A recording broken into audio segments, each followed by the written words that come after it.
नमस्कार रसिक प्रेक्षक हो. माऊली कथाकथांमध्ये मी अर्चना रवींद्र शिर्के तुमचं पुन्हा एकदा स्वागत करते. आपण ऐकत आहोत दगडीवाडा भाग 28. रावसाहेब, आजचा आपला हा जबाबाचा शेवटचा दिवस. 2 तास लागू दे नाहीतर 4 तास, पण आजच्या मीटिंगमध्ये तुझा जबाब पूर्ण झाला पाहिजे.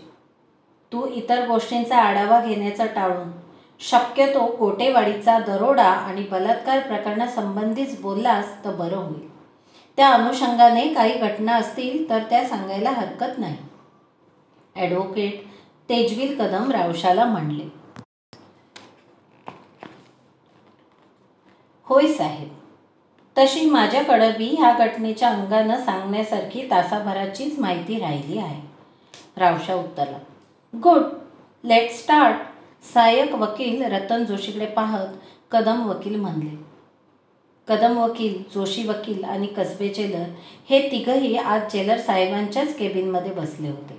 या वेळेला कदम साहेबांची PA करुणा खामकर आली नव्हती. नेहमीप्रमाणे जोशी वकील आले होते. त्यांनी डोक्यावरचे पूर्ण केस काढलेले होते. डोक्यात ब्राऊन कलरची गोल टोपी घातली होती. कुटुंबातलं कोणीतरी गेल्याची ती खूण होती. त्यांच्या आईचा वृद्धापकाळाने मृत्यू झाला होता.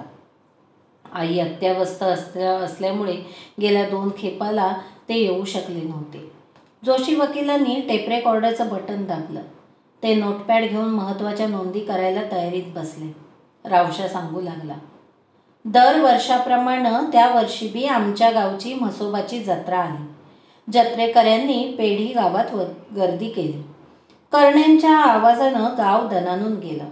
रहाट पाळणे आले, मौत का कुवा आला, गाढवाचे खेळ आले, 2 तमाशे बी आले. माझं मन मात्र गतवर्षाच्या जत्रेतल्या आठवणींनी दुःखी झालं होतं. मी खूप बेचैन झालो होतो. 2 दिवस मी जत्रेला गेलोच नाही. जावंसं बी वाटलं नाही. रावशानं गुदस्त्याच्या जत्रात घडलेला सारा किस्सा वकिलान जेलर साहेबांना सांगितला. ज्या उज्ज्वला नावाच्या मानगवंडीच्या मुलीवर त्याचा जीव जडला होता, तिला नेमकी गोटेवाडीतच दिली होती. तिलाही रावशा मनापासून आवडला होता, हेही त्यानं वकिलास न विसरता सांगितलं.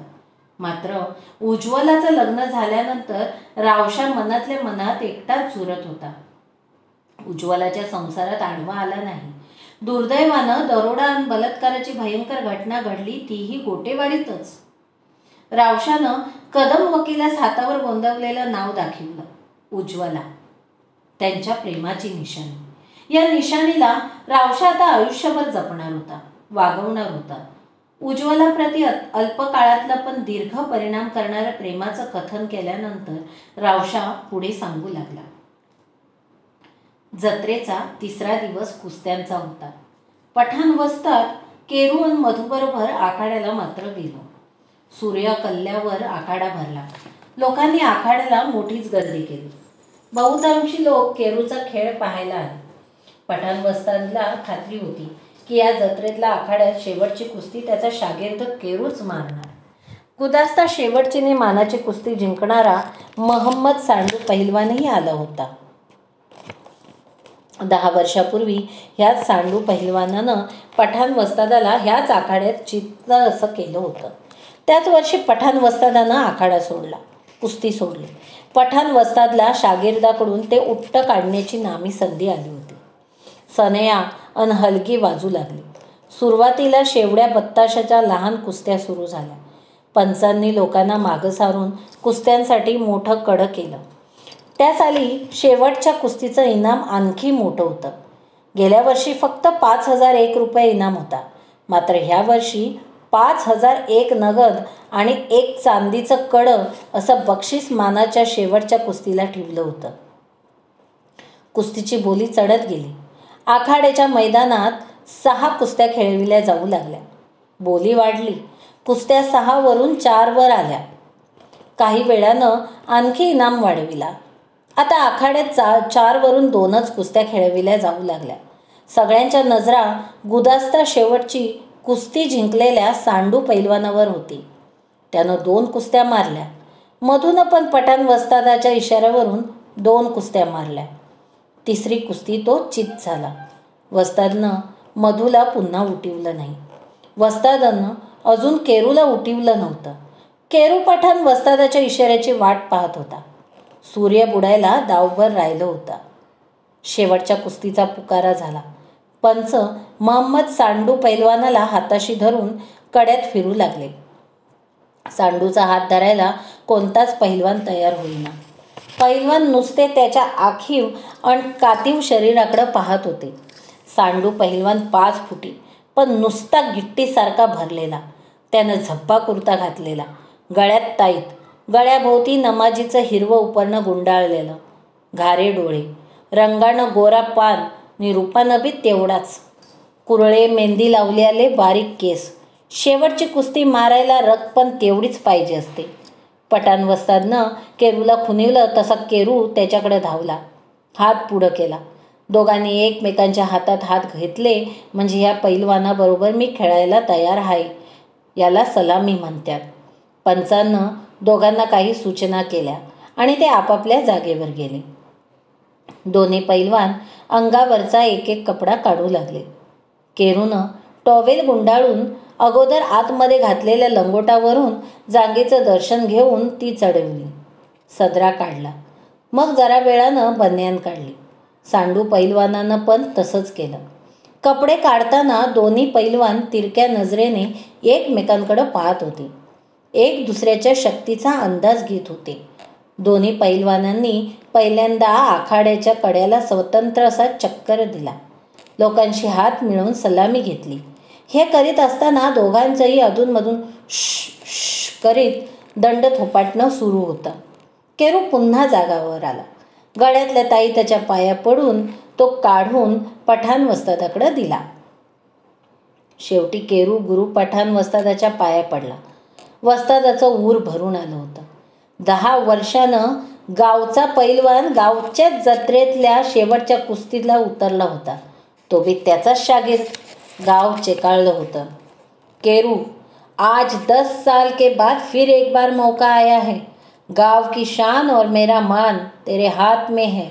हारना नहीं है. बस मेरे बच्चे, आज मेरी उम्र भर की सारी दुआएं तेरे साथ है. इंशाअल्लाह तुझे कामयाबी दे.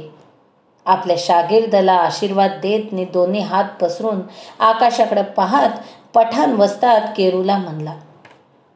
केरू काहीच बोलला नाही. त्याची तिरपी नजर सांडूला न्याहाळीत होती. आकाशाकडे पाहत तो काही अलम पुटपुटला. केरू आखाड्यात उतरला.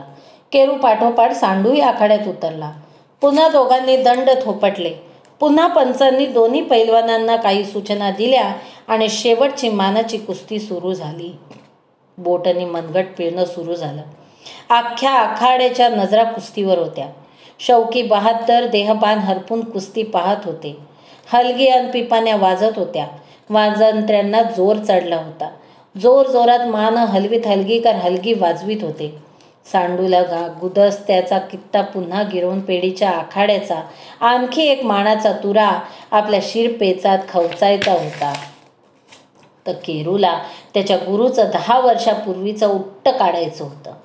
केरू सांडूला लांगीत घ्यायचा प्रयत्न करीत होता, पण तो सापडत नव्हता. निकाल, बांगडी, सवारी, कैची, खोबडी, डूब, ढाक, धोबी पछाड लांग हे पैलवानांचे महत्त्वाचे डावांचे प्रकार. केरूनं सांडीला ढाकीचा चकवा दिला आणि झटकन त्याला डूब मारली. केरूनं सांडीला बैठकीवर घेतलं.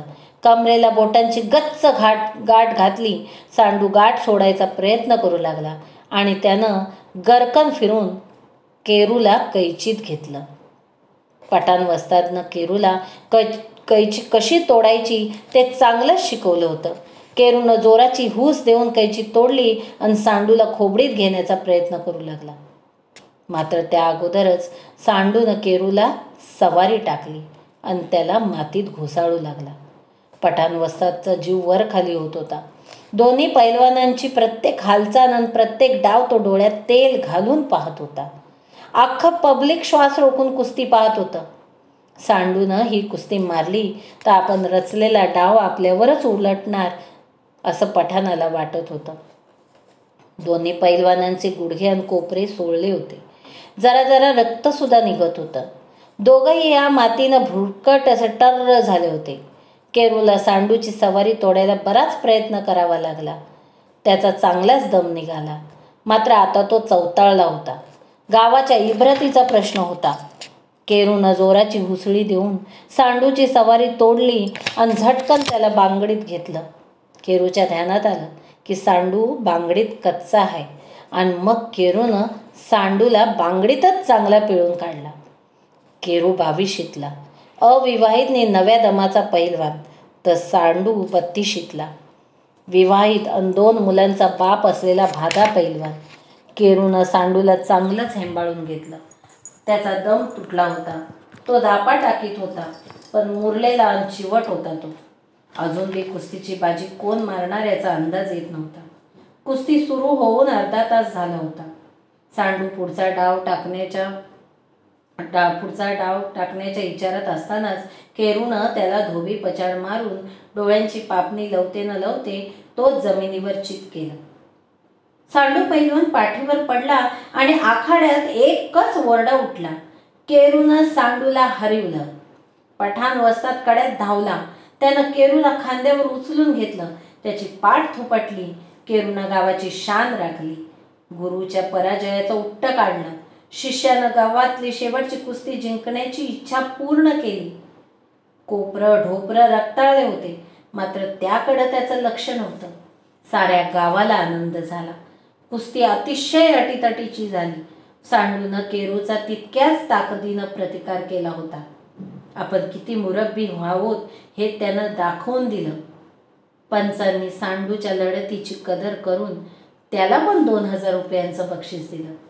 केरूच्या हातात मानाचं चांदीचं कडं घातलं आणि 5001 रुपयाचं पाकीट पंच त्याच्या हाती देऊ लागले. केरूनं पठाण वस्तादाबरोबर हा मान स्वीकारला. पठाण वस्तादाची छाती रुंदावली. त्याच्या डोळ्यांना धारा लागल्या. चेहऱ्यावरून आनंद ओसांडत होता. वस्तादाचं मनोरथ पूर्ण झालं. केरूनं बक्षिसाची रक्कम पठाण वस्तादाकडे सुपूर्द केली. गावकऱ्यांनी विजयी मल्लाची बैलगाडीमधून गावभर मिरवणूक काढली. गावाला आनंदाचं उधाण आलं. गावचे सरपंच पुढे चालत होते. गाडीत पठाण वस्ताद आणि केरू दोघंच जण उभे होते. अनेक वर्षानंतर पेढीच्या पैलवानानं जत्रेतली शेवटची आणि मानाची कुस्ती जिंकली होती.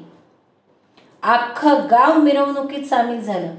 बैलगाडीच्या पुढं हलगी आणि सनया वाजत होत्या. गावातील बायका मिरवणूक दारात आली की विजयी मल्लाला ओवाळीत होत्या. त्याच्या कपाळी कुंकू लावत होत्या. सूर्य मावळतीच्या क्षितिजावर टेकत होता. गावकरी बेधुंद होऊन नाचत होते. गुलाल उधळला जात होता. धर्म बाजूला ठेवून गावकऱ्यांनी पठाण वस्तादला गुलालानं न्हाऊ घातलं होतं. रात्रीचा काळोख पडताना मिरवणूक मारुतीच्या मंदिरासमोर आली. गावच्या पाटलानं त्याच्यातर्फे केरूला आणखी 1000 रुपयाचं बक्षीस दिलं आणि मिरवणूक विसर्जित झाली. जत्रेपासून जरासं तुटक एका मोठ्या पडतानात कांता सातारकरसह तुकाराम खेडकर आणि काळू बाळू कौलापूरकर हे 2 मोठे फड आले होते. दोन्ही फड तोडीस तोड. तरी त्या रात्री केरू, मी आणि मधू तिकीट काढून काळू बाळूच्याच कनातीत घुसलो. काळू बाळू हे दोघं भाऊ अफलातून विनोदी. रसिकांची हसून हसून पोटं दुखणार याची पक्की गॅरंटी. आत गेलो तेव्हा बोर्डावर 2 ढोलकीपट्टू एक तालावर ढोलक्या सणानीत होते. दोघांच्या मध्ये हलगी कडाडत होती. गण सुरू झाला. 3 दिवसाची जत्रा संपली आणि 4थ्या दिवशी संध्याकाळच्या वेळेला माझ्या हॉटेलपुढं अचानक पोलिसांची एक जीप येऊन थांबली. मला वाटलं असेल गिऱ्हाईक, काही खाय प्यायला आलं असतील. संध्याकाळचा चहा नाश्ता करण्यासाठी गिऱ्हाईकांनी हॉटेल गच्च भरलं होतं. काही मुलं, मुली आणि महिला झोके खेळत होत्या. तो कोणी झोका खाली होण्याची वाट पाहत उभ्या होत्या. हॉटेलसमोर 5-6 कार आणि 4-5 मोटरसायकली थांबलेल्या होत्या. वेटर गिऱ्हाईक अटेंड करीत होता. आचारी ऑर्डरप्रमाणे पदार्थ तयार करून देत होता. मी गल्ल्यावर बसून त्यांच्यावरनी गिऱ्हाईकांवर लक्ष ठेवून होतो. कोणाचं हॉटेल आहे रे? एका हवालदारानं माझ्याजवळ येत विचारलं. माझंच आहे साहेब, मी म्हणलो. काय नाव तुझं? 3 चांदण्या असलेल्या एका फौजदारानं विचारलं. मी रावसाहेब आहे. मी उत्तर दिलं. तसं त्या फौजदाराने एक झणझणीत थापड माझ्या गालफडात लगावली. तोपर्यंत 2 पोलीस माझ्या 2 बाजूला येऊन उभे होते. 3 पोलीस आणि 2 चांदण्या असलेल्या फौजदारानं हॉटेलच्या मागं चक्कर मारून पाहिलं. माय घरी गेलेली होती. आबा घरी निघण्याच्याच बेतात होता. एका हवालदारानं माझ्या मानेवर आणखीन एक थापड बसवली. मला काहीच कळेना. हॉटेलातलं गिऱ्हाईक छिन्न भिन्न होऊन हे सारं पाहत होता. सारे गप्प होते. काय झालं साहेब? काय केलं माझ्या पोरानं? आबा धावत पुढे येऊन म्हणाले, अच्छा, हे तुझं पोरगा आहे का? भलताच मात चढला याचा आल्याला. तोच फौजदार पुन्हा म्हणाला, अहो साहेब, मी काय केलं ते तर सांगा. मी फौजदाराला म्हणलो, तू काय केलं? चल पोलीस स्टेशनला, तिथं सांगतो तू काय केलं ते. एक हवालदार मला म्हणला आणि माझ्या मानेवर हाताचा पंजा ठेवीत त्यानं मला जीपकडे ढकललं. हो साहेब, कळू द्या तर काय झालं ते. आबा हात जोडून विनवण्या करीत म्हणला, सुक्कळीच्या साल्या, ह्याचा बाप आहेस ना तू? तुला माहीत नाही यानं काय केलं ते? 2 चांदण्या असलेल्या फौजदार आबाला शिवी हासडीत म्हणला. आबा पुचकळ्यात पडला होता आणि मी बी. चुतमारीच्या हरामखोरा, हॉटेलमध्ये हे धंदे करतोस काय? तुझे सांदे ढिल्ले केले म्हणजे कळल तुला भडव्या. दुसरा एक हवालदार मला म्हणला. गिऱ्हाईक पोलिसांचं बोलणं गुपचूप ऐकत होते. खाणं पिणं थांबवून ते आमचा तमाशा पाहत होते. पोलिसांनी मला जीपमध्ये कोंबलं आणि जीप आकुर्डीच्या पोलीस ठाण्याकडे निघाली. आबा हॉटेलसमोर मोठमोठ्यानं रडत उभा होता. अचानक उतरलेल्या या प्रसंगानं मी भांबावून गेलो होतो. पोलिसांनी माझ्या एका हातात बेडी घातली. मी हतबल होऊन ते सारं अनुभवित होतो. मी लांब बाह्यांचं पांढरं शर्ट आणि खाली तपकिरी पॅन्ट घातलेली होती. काय रे रावशा, ज्ञानवर्धिनी कॉलेजात शिकतो ना तू? असेच दरोडे घालायचे शिकवतात का कॉलेजात? 3 चांदण्या असलेल्या फौजदार मला पुढच्या सीटवरून मोठ्यानं ओरडून म्हणला. तो मुद्दाम मला पेचात टाकून वदवून घेण्याची तजवीज करीत होता. याचा अर्थ मला अरेस्ट करण्यापूर्वी पोलिसांनी माझी सगळी माहिती काढली होती. मी आकुर्डीच्या ज्ञानवर्धिनी महाविद्यालयात शिकतोय हेही त्यांना कळलं होतं. माझी काही गुन्हेगारी पार्श्वभूमी आहे का याची पण त्यांनी खात्री करून घेतली होती. पण कोणता दरोडा? कुठं पडला? कधी? अर्ध्या तासात पोलिसांची जीप मला घेऊन आकुर्डीच्या पोलीस ठाण्यासमोर थांबली. मुख्य फौजदार त्याच्या केबिनमध्ये गेला. 2 चांदण्या असलेल्या फौजदाराच्या केबिनमध्ये मला नेण्यात आलं. एका कोपऱ्यात बसविलं. मी त्या खोलीत आजूबाजूला पाहू लागलो. त्याच्या केबिनला लागूनच एक खोली होती. त्या खोलीला अंगठ्यापेक्षाही जास्त जाडीचे गज लावलेले होते. खोलीकडे माझं लक्ष गेलं आणि मी डोळे विस्फारून पाहतच राहिलो. त्या खोलीत गबरू मुकादम, नानासाहेब वाळे, त्याचा धाकटा भाऊ गणेश, दिनकर वाळे, मिनीनाथ वाळे, भानुदास दळे, जनार्दन दळे, रानोबा दळे, दानिश भोळे आणि सोन्या भोळे हे चेहरापट्टी साधारण ओळखीचे असले 10 लोक बसले होते. त्यात आणखी 11वा नवीन माणूस बसलेला होता. त्याला मात्र मी त्याआधी कुठे आणि कधीच पाहिलं नव्हतं. फौजदारानं एका हवालदाराकरवी गबरूला बोलावलं. गबरूचा अवतार पार बदललेला होता. त्याच्या पायात कोल्हापुरी तर सोडाच, पादत्राणच नव्हती. गळ्यात ना चैन होती, ना उपरणं, बोटात सोन्याच्या अंगठ्याही नव्हत्या. त्याचे कपडे मळलेले होते, केस विस्कटलेले होते, मार खाऊन तोंड सुजलेलं होतं. हाताच्या कांबीला खरचटून जरासं रक्त निघून वाळलेलं, दाढीची खुटं वाढलेली, गबऱ्याचा सारा रुबाबान रयाच गेली होती. याला ओळखतोस का? फौजदारानं गबऱ्याकडे बोट करून मला विचारलं. हो साहेब, हा गबरू गोटे मुकादम, गोटेवाडीचा, सध्या निळेवाडीत राहतो. मी खरं काय ते सांगितलं. कधीपासून ओळखतोस याला? 6-7 महिन्यापासून, मी म्हणलो. कसा? कधी कधी हा माझ्या हॉटेलवर येत असतो चहा पाणी प्यायला आणि फराळासाठी, म्हणून ओळख झालेली साहेब. आणखी काही? नाही साहेब, ना मला याचं घरदार माहीत ना त्याचे उद्योग. खरं? मी मान खाली घातली. अरे सचिन, ती 1 नंबर खोली उघड रे. ह्याची पाठ शेकवल्याशिवाय हा भडवीचा कबूल होणार नाही, तो फौजदार एका हवालदाराला आवाज देत म्हणला. मी तर फौजदार जे विचारित होता ते सगळं खरं खरं सांगत होतो.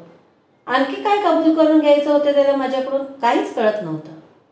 गोटेवाडीत पडलेला दरोडा आणि बलात्कार प्रकरण माहीत आहे की नाही, फौजदाराचा पुढचा प्रश्न. आणि माझ्या डोक्यात लख्खन उजेड पडला. सगळ्या गाठी पटापट सुटल्या. सगळ्याच कोड्याचा उलगडा झाला. नजरेसमोर झक्कन उज्ज्वला आली. मला 1 नंबरच्या खोलीत नेण्यात आलं. तिथे एक लांब टेबल होतं. 2 टायर जाड दोरानं आड्याला टांगलेले होते. 2-3 खुर्च्या आडव्या तिडव्या पडलेल्या होत्या. एका लहानशा टेबलावर पिठाच्या चक्कीच्या हातभर पट्ट्याच्या तुकड्याला मूठ लावलेली होती. हंटर, दंडुके, काठ्या, मिठाचा एक लहानसा डब्बा. मी काय समजायचं ते समजलो. खोलीत 2 पोलीस आणि तो चांदण्यावाला फौजदार असं 3 जण आले. मला कपडे काढायला लावले. नुसतं अंडरपॅन्टवर ठेवलं. हवालदारानं खोलीचा दरवाजा बंद केला आणि मी तोंड बंद केलं. मनाशी ठरवलं, पोलिसांनी काय बी विचारलं, किती बी मारलं तरी काहीच सांगायचं नाही. अजिबात तोंड उघडायचं नाही. तोंड उघडलं तर आपण नेहमीसाठी नाहक फसणार.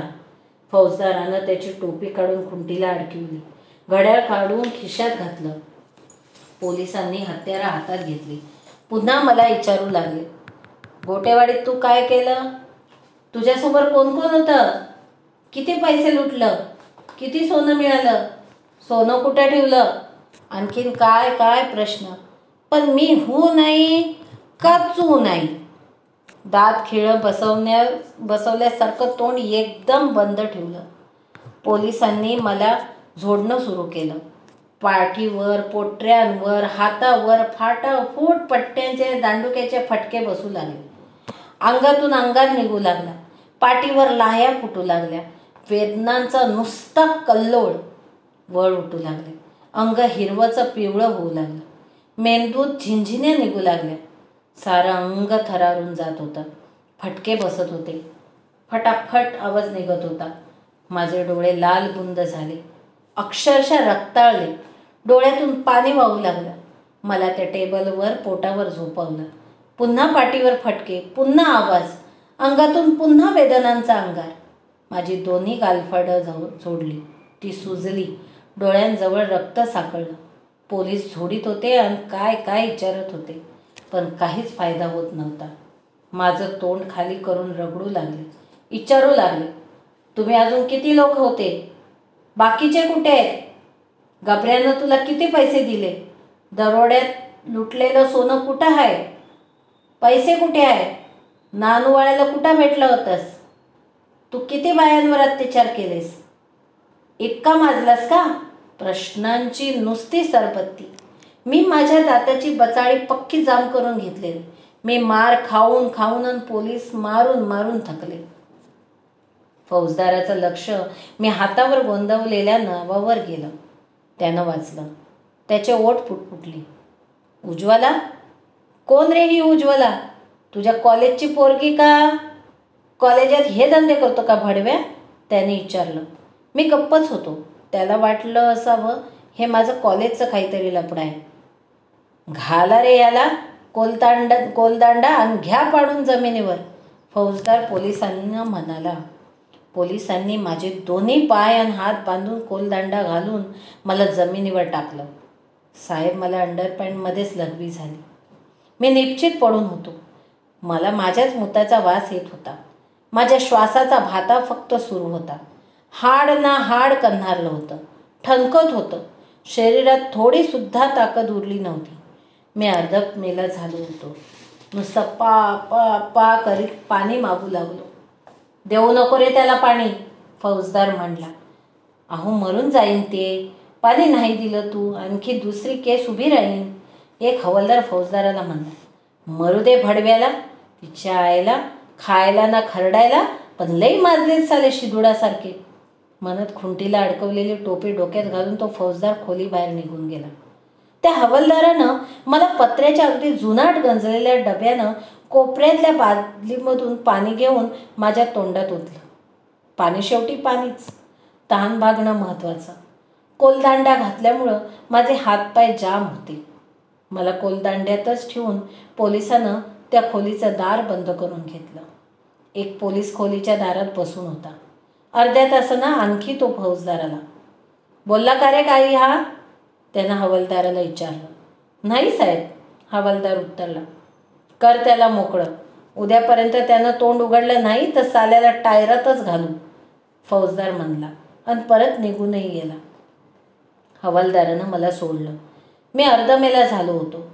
अंगात अजिबात ताकद उरली नव्हती. कपडे घालायला लावले. मोत्याची चड्डी तशीच होती. तसेच वरून कपडे घातले. मला त्या खोलीतून काढलं आणि ज्या खोलीत गबऱ्या आणि त्याचे साथीदार कोंडून ठेवले होते त्या खोलीत घातलं. त्यांचं पण अंगाचे वास येत होते. त्या सगळ्यांच्याच अंगावर माझ्यासारखेच वळ होते. कोणाचं कोपर खरचटलेलं होतं तर कोणाचं गाल सुजलेलं. अर्ध्या रात्री आम्हाला जेवण दिलं, तेही अर्ध कच्चं. जिवंत राहिलो पाहिजे म्हणून. रात्रभर आम्ही सारे एकाच खोलीत. एक मिनमिनता लाईट फक्त होता. रात्रभर सारं अंग ठणकत होतं. सकाळी मला 3 चांदण्या असलेल्या मोठ्या साहेबाकडे नेण्यात आलं. त्यानं मला गोडीत घेऊन विचारण्याचा प्रयत्न केला, पण मी तोंड उघडलंच नाही. हतबल होऊन त्यानं हवालदाराला बोलिवलं आणि त्याला ह्याला घेऊन जा म्हणला. पोलीस ठाण्याच्या बाहेर काय चाललंय आम्हाला काहीच माहीत नव्हतं, पण पोलिसांच्या कुजबुजीवरून कळलं की प्रेसला बातमी गेली. गोटेवाडीतले दरोडेखोर पकडण्यात शेवटी पोलिसांना यश. गोटेवाडीतले दरोडेखोर पोलिसांच्या हाती. गोटेवाडीचा दरोडा बलात्कार भयानक सूड नाट्य. दरोडेखोरांच्या नावामध्ये एक माझंही नाव होतं. एका दिवसात माझ्या चांगल्या चांगल्या आयुष्याचं वाटोळं झालं. पण साहेब, मला उज्ज्वलाच्या आयुष्याचं वाटोळं करायचं नव्हतं.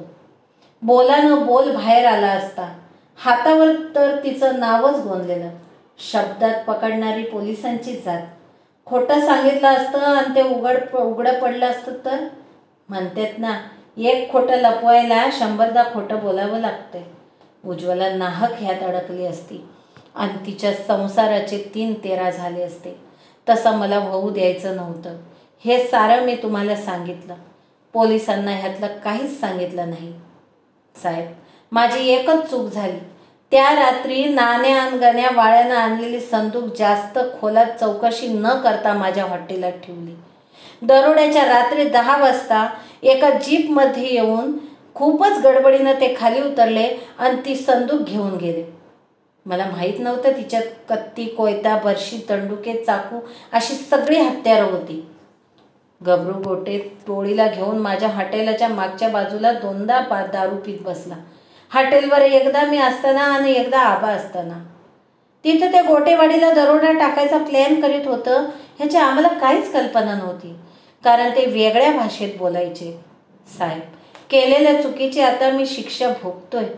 माझं सविता चहा फराळ हॉटेल, ज्याला गिराईक झोक्याचं हॉटेल म्हणायचं, आता तीच गिराईक माझ्या हॉटेलला डाकूचं हॉटेल म्हणतात.